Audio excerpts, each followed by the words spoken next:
بسم الله الرحمن الرحيم لا حول ولا قوة إلا بالله العلي العظيم الحمد لله رب العالمين وصلى الله على سيدنا محمد وآله الطيبين الطاهرين. I am sorry that I am not with you today, but Alhamdulillah that now we have this opportunity to continue our discussion.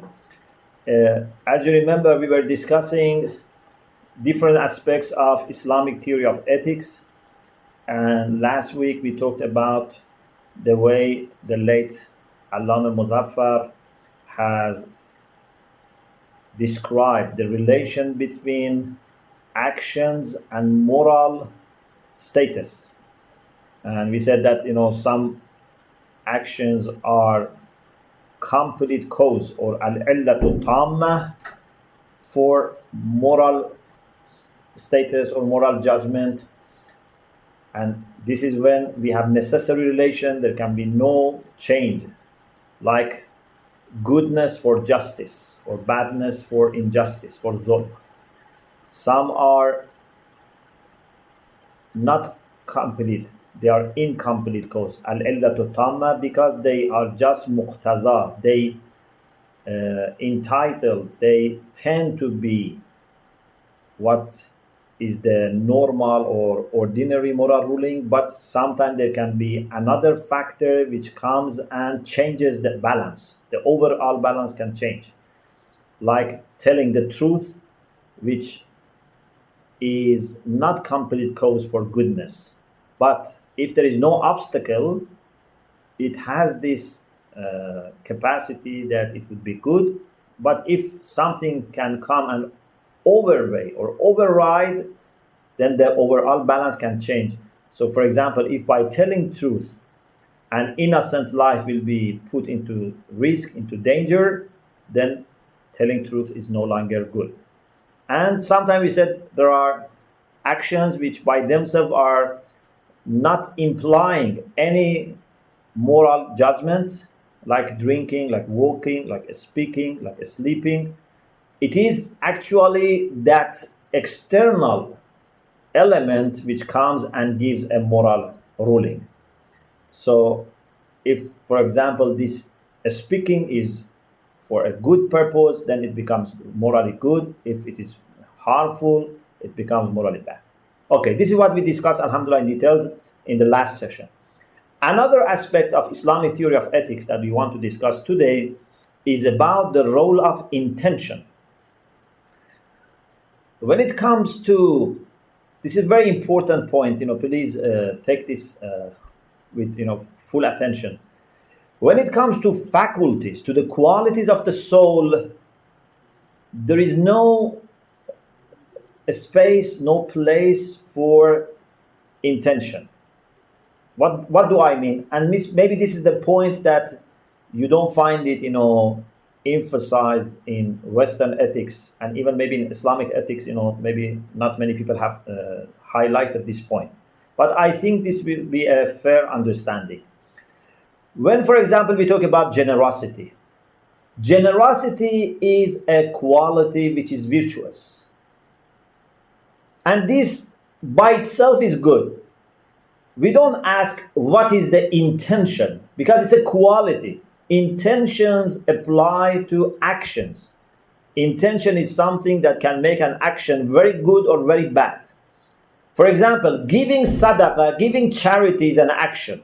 If you have a good intention, it can be a good action. If you have the intention of showing off, then it can be a bad action.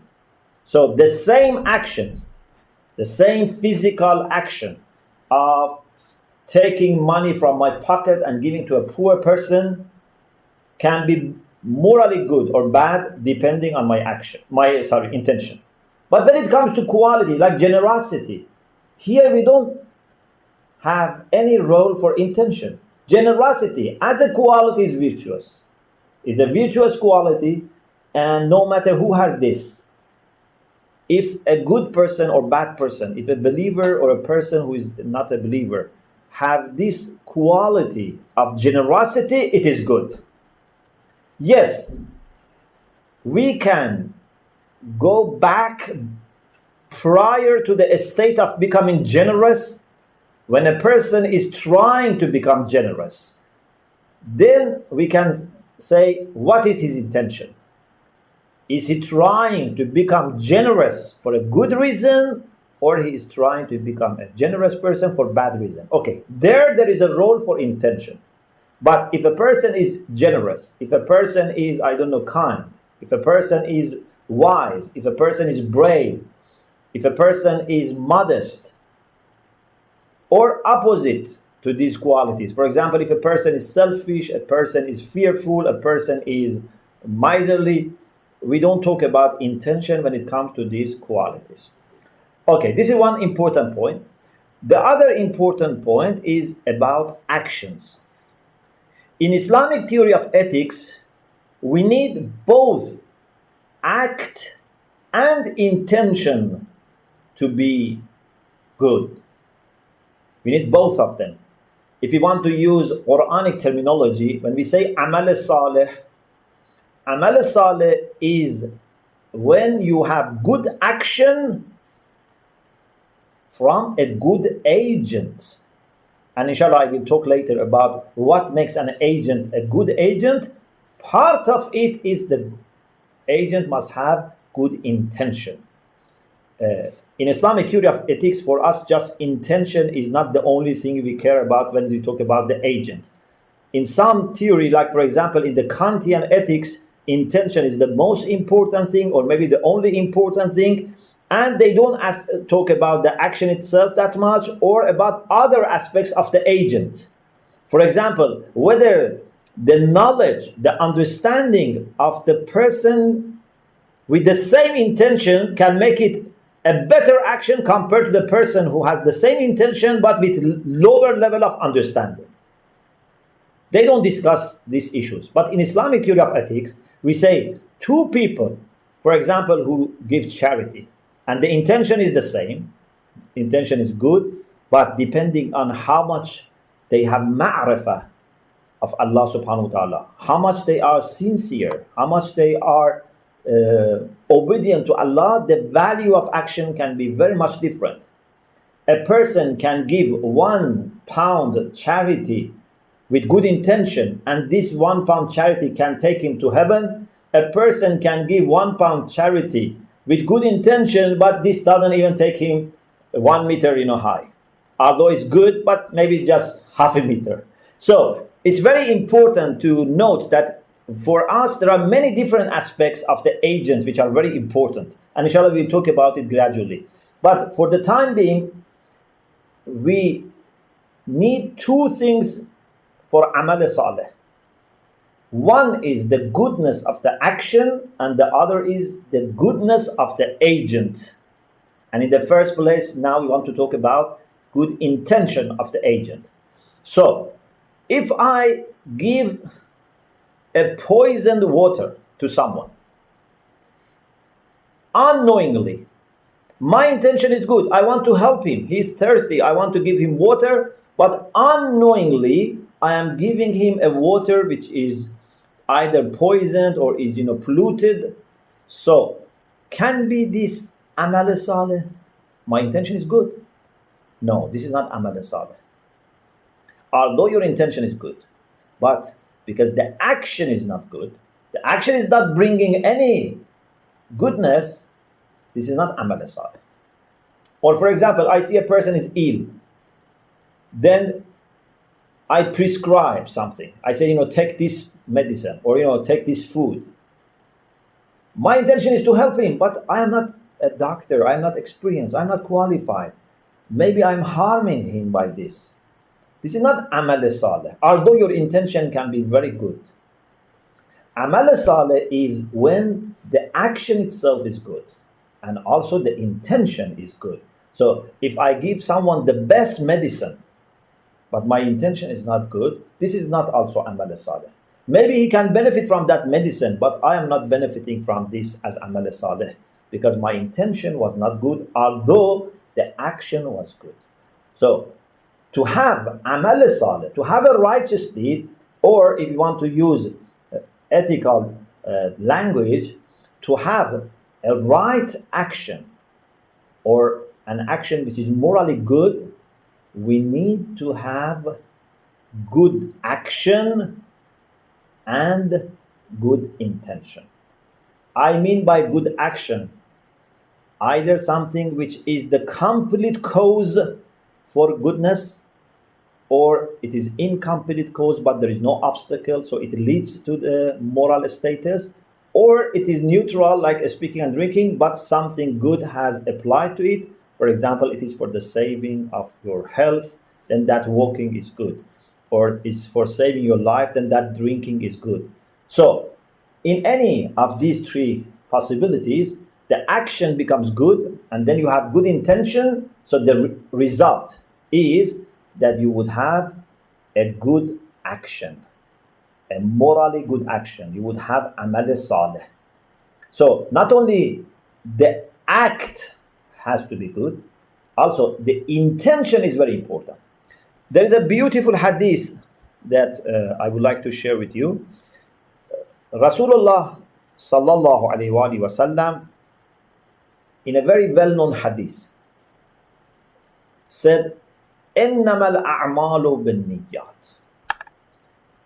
Actions are judged according to the intentions. You can translate this hadith in different ways, but one way is this way. "Innamal a'malu bin-niyyat" means actions are judged, are taken into consideration based on the intentions. We cannot just look at what people do and say this is good or bad. Two people may do exactly the same thing, but one can be amal saleh and one can be something which is not amal saleh, can be amal sayyid. Two people can be fighting. One is a mujahid, another person can be a murderer. It's not that everyone who takes sword or everyone who is, taking weapon is a good person or is a bad person. It's not that everyone who is building, for example, a school or a mosque is a good person or a bad person. We cannot just look at the physics of the action and judge. إِنَّمَا الْأَعْمَالُ بِالنِّيَّاتِ. We have also to consider the intention of that person. And because we human beings are not very much sure about the intention of people, so we have to be very careful in our judgment. You cannot rush in judging that this person had bad intention or say he had good intention. Inshallah, there is good intention, but sometimes we have evidence that it's not perhaps good intention, or perhaps it was a good intention. There can be some evidence, but we have to be very careful. We shouldn't be judgmental. Allah subhanahu wa ta'ala knows best. So, what is important is that the action, the physics of the action, the harm or interest that the action produces has to be taken into account, but also the intention. And Islamically, we believe that actually the intention also can affect the outcome. If a person gives sadaqah with good intention, and if a person gives the same amount of sadaqah with bad intention, we believe that the impact, the outcome in the society also varies. If someone, for the sake of God, for the sake of good reason, teaches people, educates people, and if someone does this for bad reason, even the way these two actions combat ignorance would be different. Good intention can multiply the good outcome of the action.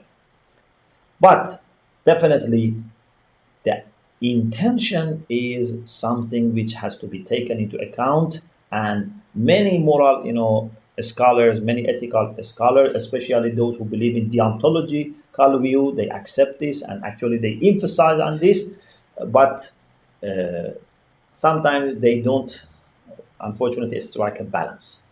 We share with Kant this emphasis on intention, but also we share with the teleological view our emphasis on the action and what it produces.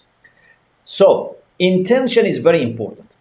In the same hadith, Rasulullah sallallahu alaihi wasallam, after saying إِنَّمَا الْأَعْمَالُ بِالنِّيَّاتِ, he said, وَلِكُلِّ امْرِئٍ مَا نَوَى. For every person, would be what he had intention for, or she had intention for. What does it mean? It means that based on your intention, you will be rewarded. You would be either given reward or punished. Intention is very important. Inshallah, we'll talk more about this. Even sometimes you can be in a position that you have good intention, but you cannot do anything. Even for this good intention which has not been implemented, you would be rewarded, as inshallah we'll discuss. لِكُلِّ امْرِئٍ مَا نَوَى. For every person, what he has intention for would be counted, would be registered, would be considered. فَمَنْ كَانَتْ هِجْرَتُهُ إِلَى اللَّهِ وَرَسُولِهِ. If someone migrates, one of the very difficult things that you can do in your life is hijrah. When you migrate from your land, from your homeland to another place, it's very difficult.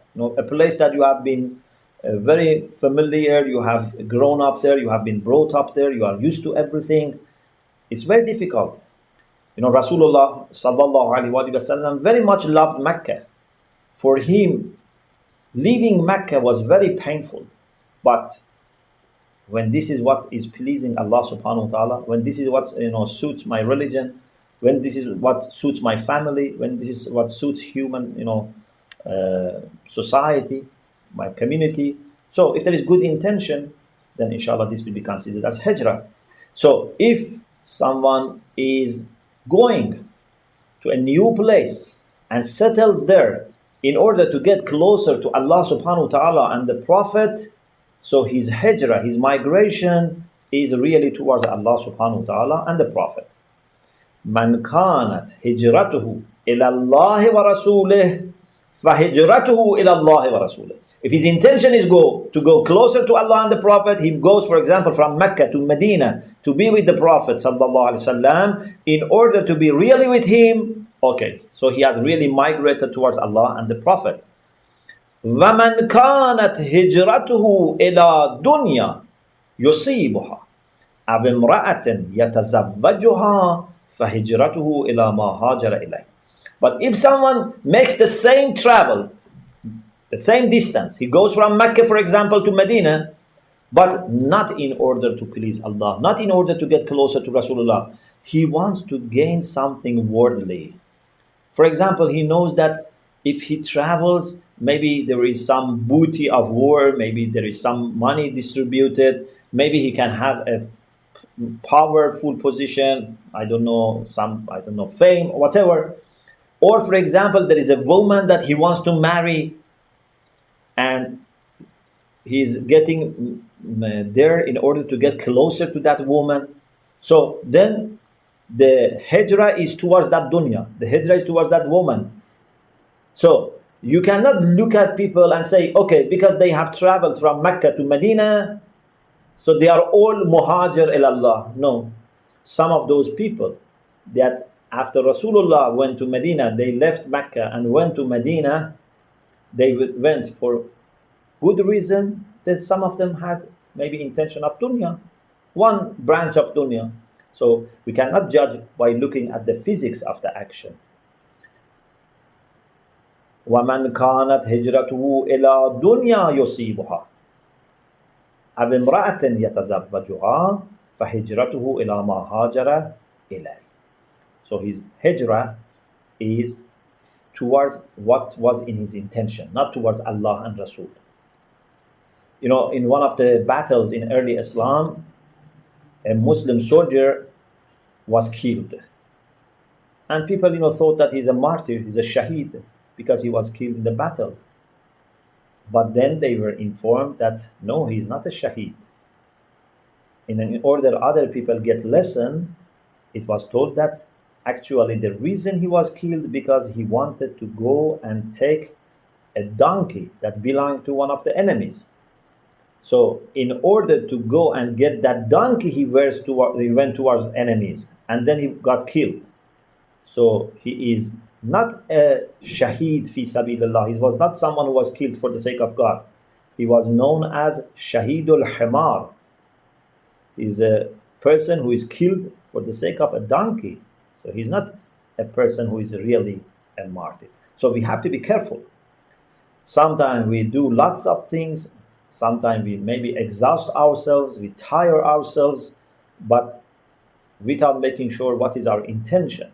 And then we are not gaining anything because we didn't have good intention, or maybe sometimes we will be even blamed or punished because we had bad intention or we had no intention.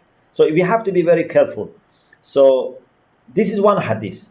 There is also a hadith from Amirul Mu'minin alayhi salam which says, An-niyyatu asasul amal.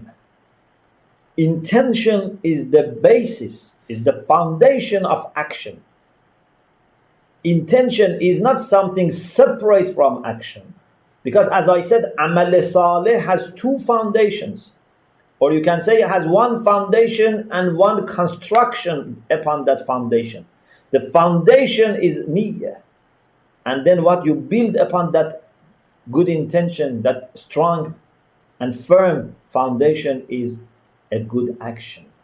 Both have to be together so that you have amal salih.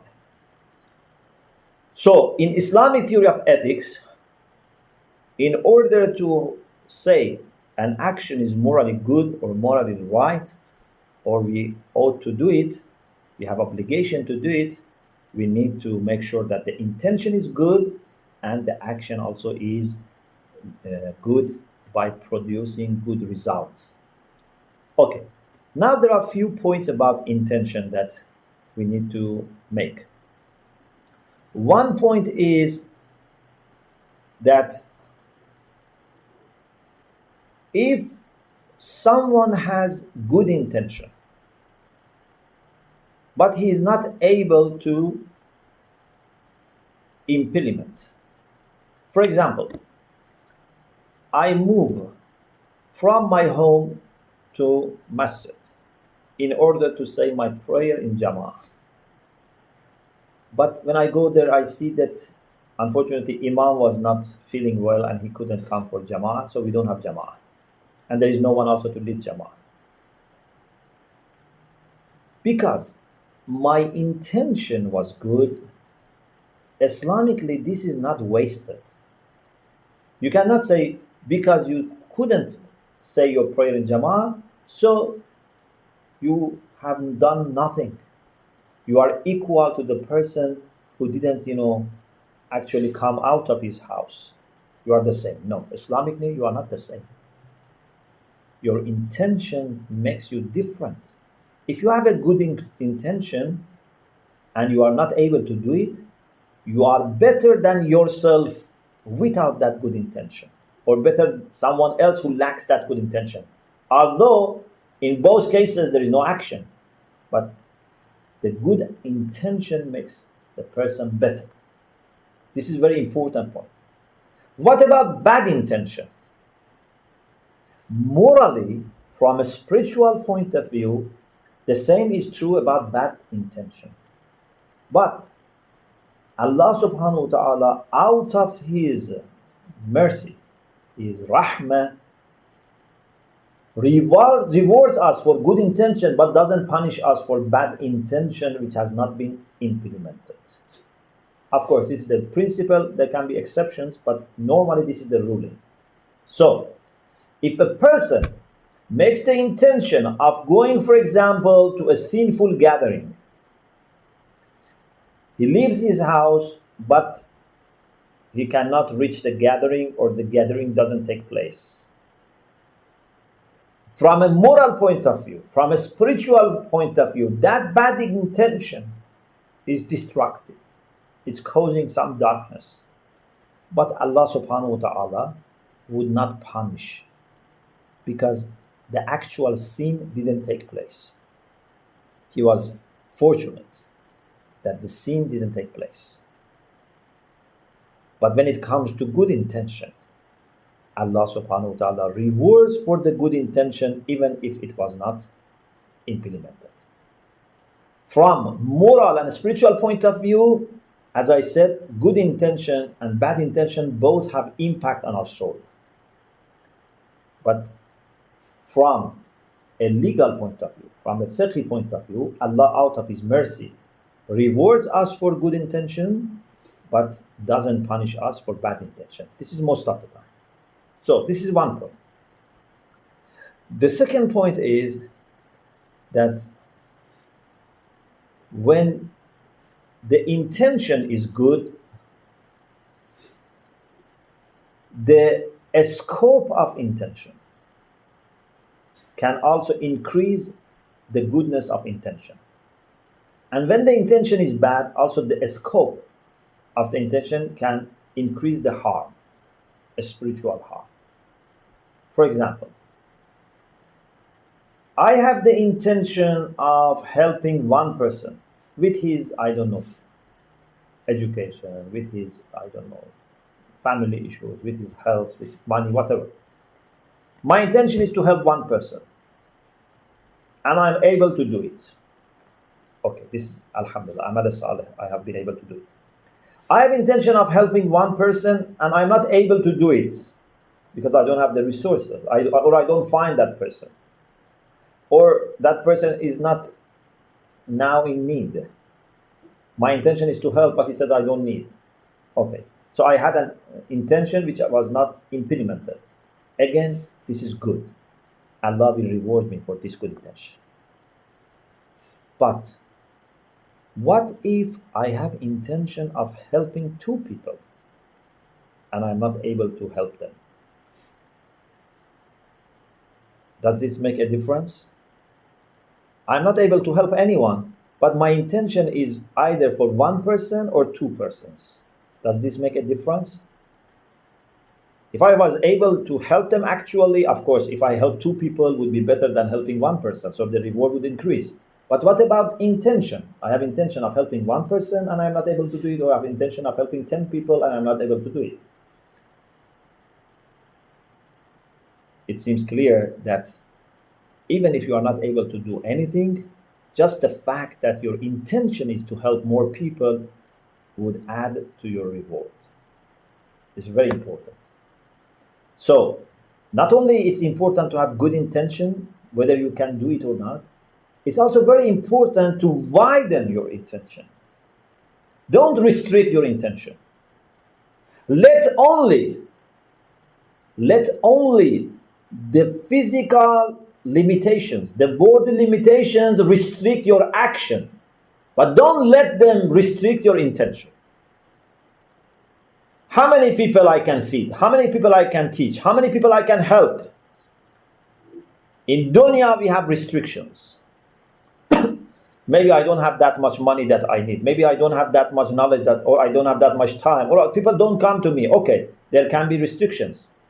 But I shouldn't let these limitations and restrictions affect my intention, because my intention is what Allah has given me full control over it.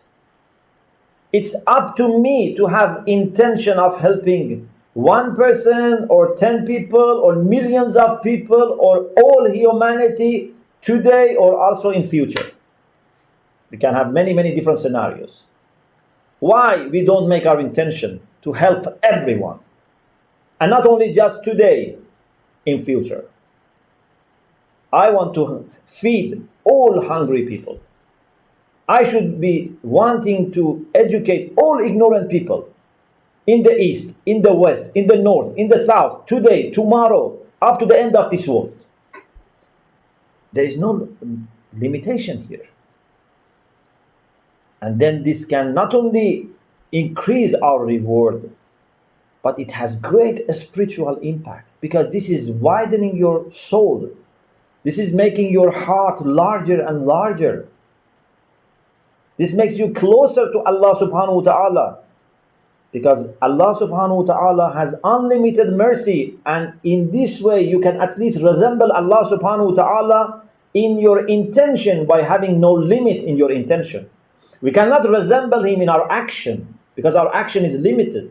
But why we cannot have intention which is universal, which includes everyone, not only human beings, animals, plants, everything.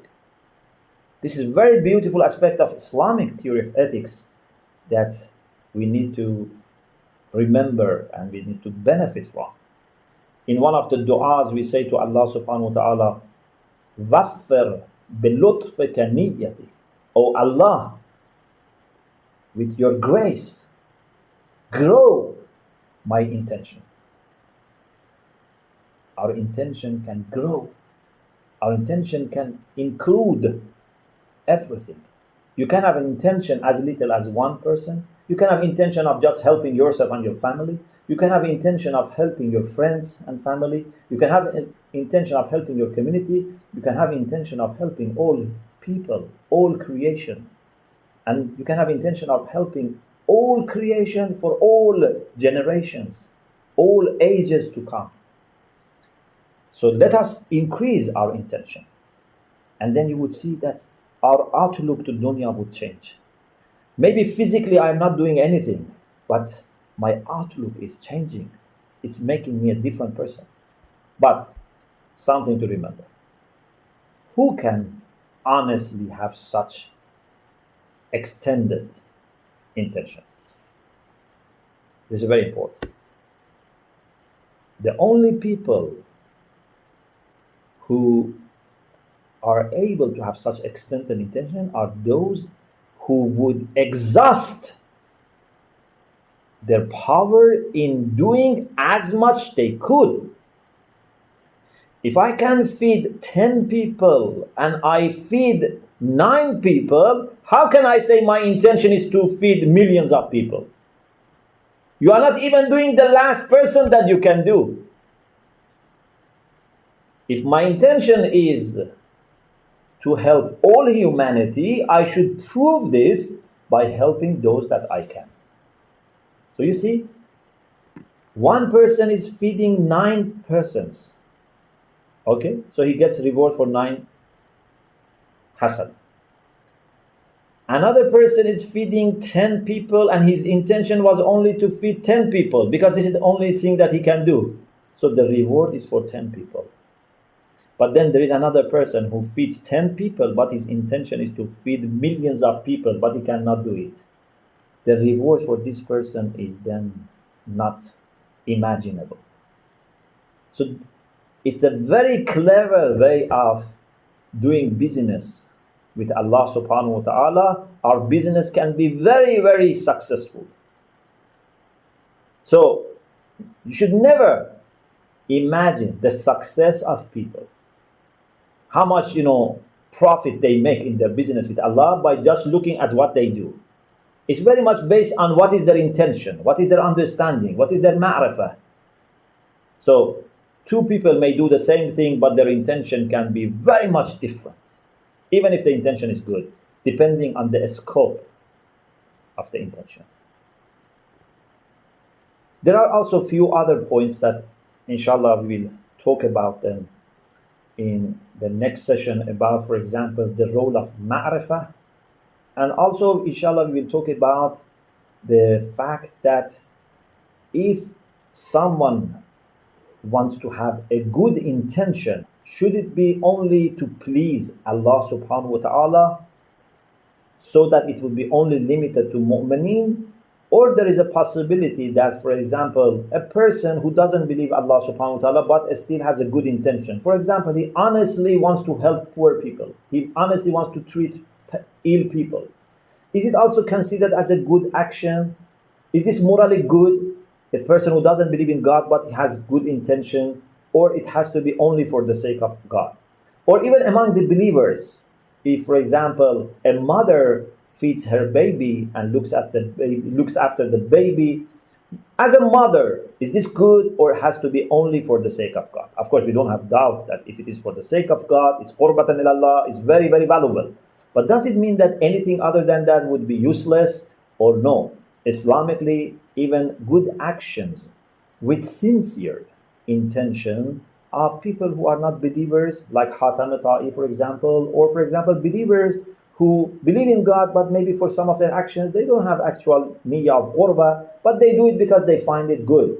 Are these also morally in Islam acceptable and appreciated or not? Inshallah, we will talk about this in the next session, inshallah, which will be inshallah in the next semester. I just want to add in one point, and we leave the rest, inshallah, for the next session. When we say that Allah rewards us for good intention, even if we are not able to implement, you have to consider two things. This doesn't mean that the reward would be the same as the person who has actually done the action. For example, I have the niyyah of going for Salatul Jama'ah, but I am ill, I cannot go. Or there is no Salatul Jama'ah, there is no one to say my Salat. Okay, inshallah, Allah will reward me for this good intention. But would my reward be the same as the person who has this good intention and actually does the action? The answer seems to be not necessarily. There is still something in the action. Although, for intention, even if it's unlimited, you will be rewarded.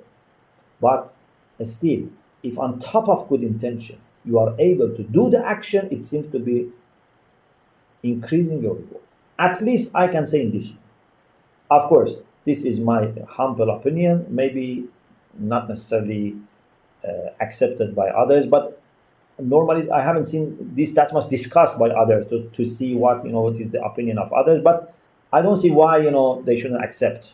But just to do ihtiyat, I say this is my opinion and maybe not necessarily accepted or necessarily true. My opinion is this, that if someone has good intention, he would be given reward. So this intention is registered as hasan.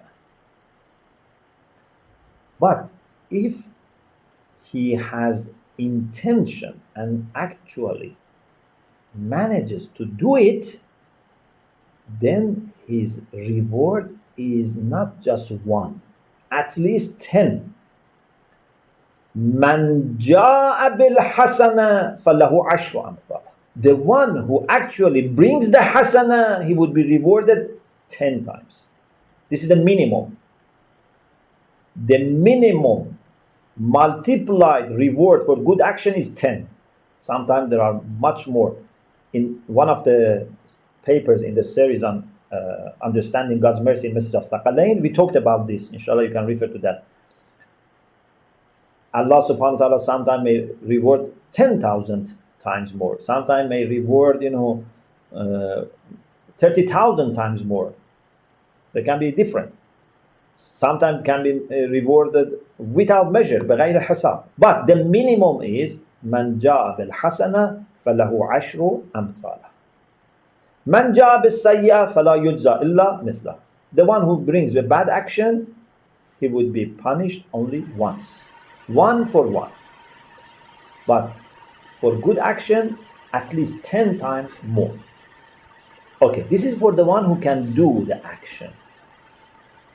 Maybe if someone has niyyah and not the action, he would be only rewarded once. Maybe. Because it says man ja'a bil hasana. Doesn't say man nawa al hasana. Yes, if you make niyyah, you will be rewarded. Your niyyah was to, for example, go for Salatul Jama'ah, okay, you will be given sawab of Salatul Jama'ah. But if you actually go and do Salatul Jama'ah, you will be rewarded 10 times, 10 Salatul Jama'ah. So this is one way of explaining the difference between the person who does the action and the person who just intends but is not able. Another thing is that this is a very important point, and please think about it, and inshallah we can discuss this, if needed in the next session. We have two aspects in every action. One is reward or punishment. The second is the spiritual impact. For example, if there is a good action, one is thawab or reward, one is light that it brings. The light that it brings can be different. the way it helps my soul, prepares my soul, polishes my soul, can be different when we compare action to action plus, when we compare intention to intention plus action. For example, I have intention of reading Quran. I want to recite Quran. But just when I want to start reciting the Quran, a guest comes to my home. Okay, I have to be respectful to my guest. So I have the intention, but I'm not able to recite because now I have something else to do. Or I want to, for example, go for a'mal of Laylatul Qadr to masjid, but we have an ill person that I have to look after. Okay. I will be rewarded, inshallah, for a'mal of Laylatul Qadr or for recitation of the Quran, even if I am not able to do it because I have intention and Allah knows that I really wanted to do this, but I couldn't. Okay, I will be given the reward. But this doesn't necessarily mean, I'm saying doesn't necessarily mean, this doesn't necessarily mean that my soul would benefit from this intention equal to the time that I was able to go and attend that Laylatul Qadr program or recite the Quran. Sawab is there, of course, with the first point which I said that maybe it's not multiplied. But even if sawab is there, the thing is that the impact is different. And this is why, sometimes I say to volunteers who help, for example, in months of Muharram, in months of Ramadan, there are volunteers who help. For example, they stay all the night outside to help traffic. They help the drivers, to have no problem in getting into the center or going out of the center, or, for example, other things. But they are not listening to any lecture. They are not, attending any a'mal. They are not, able to do salatul jama'ah. Okay, maybe Allah will reward them, inshallah, because they are sincere, they are helping. For sure, they are doing hasana, and maybe the reward is the same as those who go there. Maybe it's more. I don't know. Maybe it's more because they are losing more. Those people are in comfortable place. These people are in cold place. Okay, I am not judging about their reward. Allah knows better, and there are many factors. But what I am saying is that are they also learning? They are not listening to the lecture, so they are not learning anything new. Are they also, able to do that istighfar that is being done in the majlis, crying, all those things, those spiritual things? We shouldn't be only concerned with the reward. And this is why, I sometimes advise that these people should rotate. They should change their shifts. They are getting, mashallah, lots of reward. Definitely everyone has to appreciate what they do, but also we shouldn't let them, be deprived from all the benefits that doing those things, spiritual things, can have. So I wanted to just bring this to your attention to open up the discussion so that you can think, inshallah we can discuss this later, that we have to distinguish between reward, between ajr and the light which comes with the action, with the spiritual impact that the action has. They are very much related to each other, but they are not equal.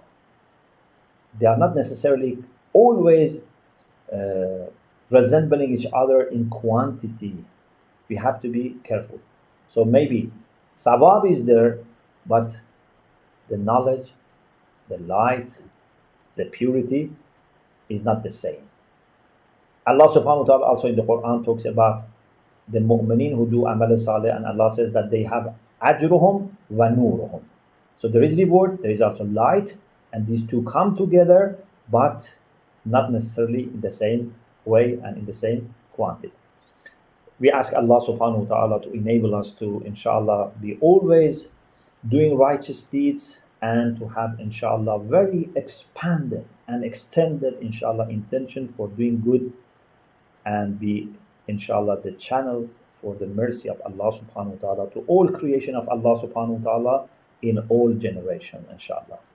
Thank you very much for your attention, and I can stop here if there are questions and I can hear, so I can take maybe 2-3 questions. Otherwise, if you cannot